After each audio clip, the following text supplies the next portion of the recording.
In this presentation, we will use the MiniLift 200 sit-to-stand lift for a car extraction. The MiniLift is a uniquely and ergonomically designed battery-powered mobile sit-to-stand lift that helps patients go from a seated to a standing position. Patients must be able to bear weight to transfer using the MiniLift. Patients should also be able to follow simple instructions and be non-combative. For safe and trouble-free operation of the MiniLift, please refer to the user manual for the safety inspection. Open the car door and assess the patient's condition to make sure that the patient does have some partial weight-bearing ability. Place the correct size thorax sling behind the patient and buckle the safety strap around the patient and pull it snug.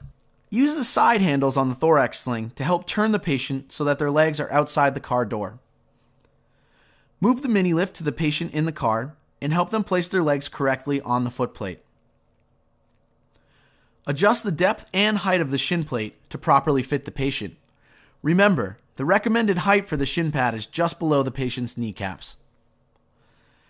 Tighten both the height and depth settings for the shin plate by turning the screw knobs to the right.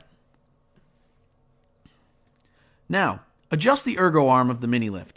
Simply lift the knob on the ergo arm and pull the handle out to make it easier to attach the thorax sling loops. Attach the loops of the thorax sling to the ergo arm one at a time, making sure to use the same loop height on each side. Pull the pin of the ergo arm up and pull the ergo arm away from the patient to remove any slack between the thorax straps and the connection points on the ergo arm. When you have removed the slack from the sling, let go of the knob on the ergo arm to lock the position into place. If the patient has an unusable or weak arm, place the arm in the corresponding strap located on each side of the thorax sling. Make sure the brakes are not locked and instruct the patient that they will now be lifted. Press the up arrow button on the MiniLift hand control to raise the patient so that their buttocks clears the seat, and make sure that their head does not hit the top of the car on their way up. Once the patient is raised, carefully pull them away and turn them over to a wheelchair placed next to the car.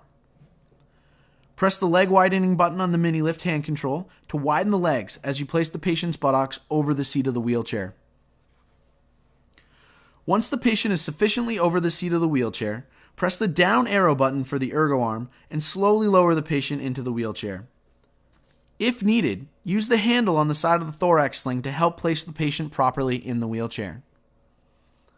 Now that the patient is safely in the wheelchair, pull up on the knob located in the middle of the ergo arm and pull the ergo arm out. This will make it easier to remove the thorax sling straps. Remove the straps connected to the ergo arm and pull the MiniLift away from the patient. Now remove the thorax sling. Taking the time to remember these simple procedures will pay off in years of safe and comfortable lifting for you and those you care for. If you have any questions or comments, please consult your local distributor or system robotics specialist.